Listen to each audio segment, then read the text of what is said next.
I want to give you a little bit more insight about EOS Trucking out of North Little Rock, Arkansas.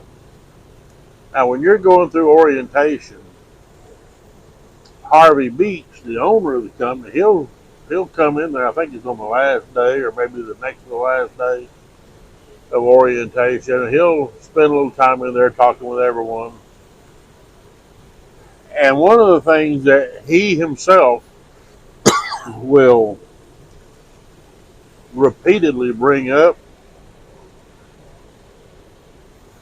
is communication and how he wants you to just wear out those dispatchers, calling them and getting to know them and building relationships with them. But in reality, those dispatchers want to talk to you as little as possible. They will always try to keep telephone conversations extremely short.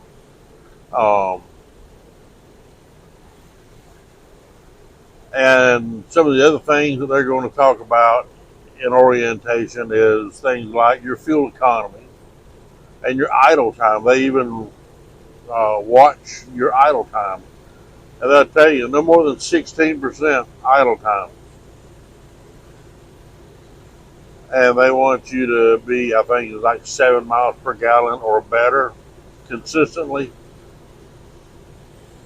But, if you're a company driver, I get that, because that all affects Harvey's costs.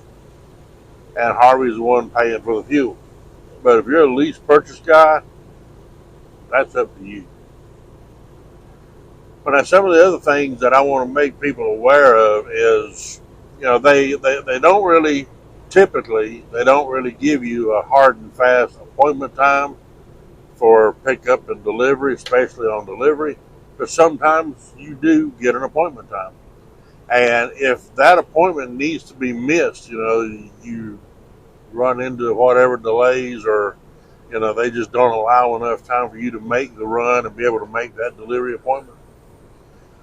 If you ask them to reschedule that appointment, they'll act like they're going to, but they never do. Whenever you get to the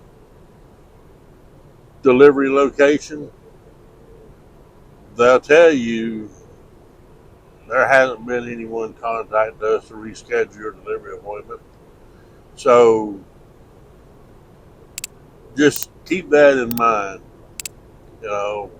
You can reject, if you're a lease purchase, you can reject loads. They'll discourage you from doing it, but they can't prevent you from doing it. But I want to tell you something about their loads. Number one, you're going to haul heavy loads about 98% of the time. And when I say heavy loads, 43, 44, 45,000 pound loads.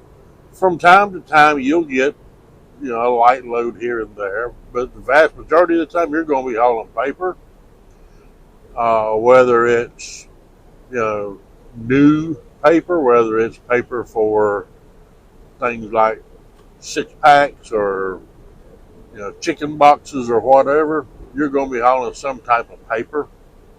And then a lot of times you're going to be hauling scrap paper. So a lot of these scrap paper loads are going to be paper products that have been cut up. They're being recycled.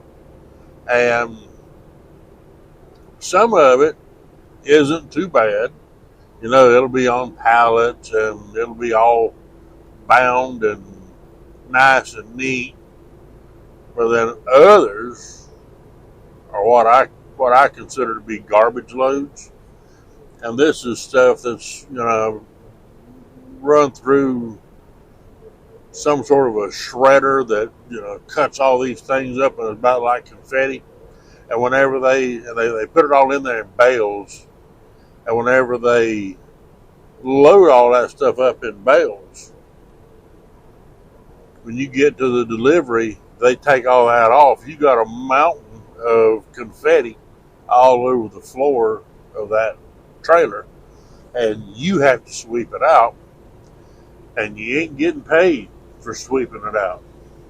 I'm going to include a couple of photos in here, and this is what came out of one trailer of EOS whenever they delivered down in Macon, Georgia.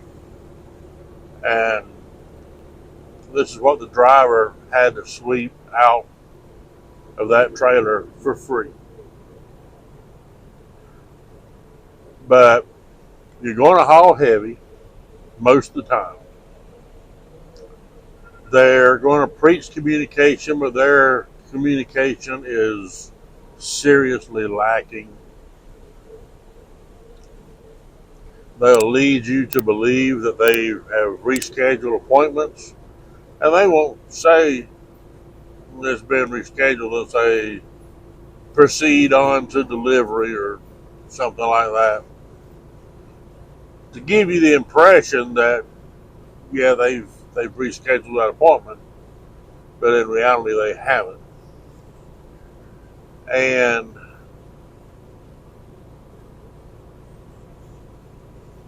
one other thing that you need to be aware of is, like I said, they're going to monitor your idle time. They're going to monitor your fuel economy. But if you're in a truck that say you're only averaging 7 miles to the gallon, and you're only running 65, 66 miles an hour, but you just can't seem to improve that fuel economy, which is saving you money if you're a lease purchase operator. So you want to try and switch into a different truck that would get better fuel economy. Ain't happening. You're stuck like Chuck. They ain't gonna let you switch trucks. So just keep that in the back of your mind before anyone goes in to EOS. I want you to go in with as much information as you possibly can, and very soon I'm going to start breaking down their contract for you. But these are just some things that I wanted to put out there now to let people be aware of what to expect. And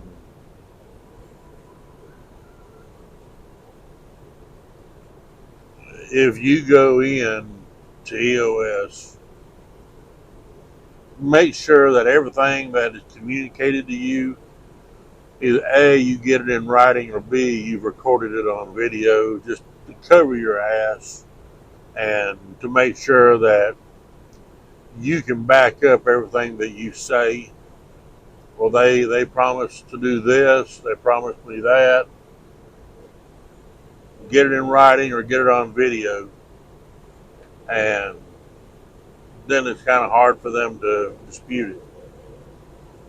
But stay tuned. There's a lot more to come.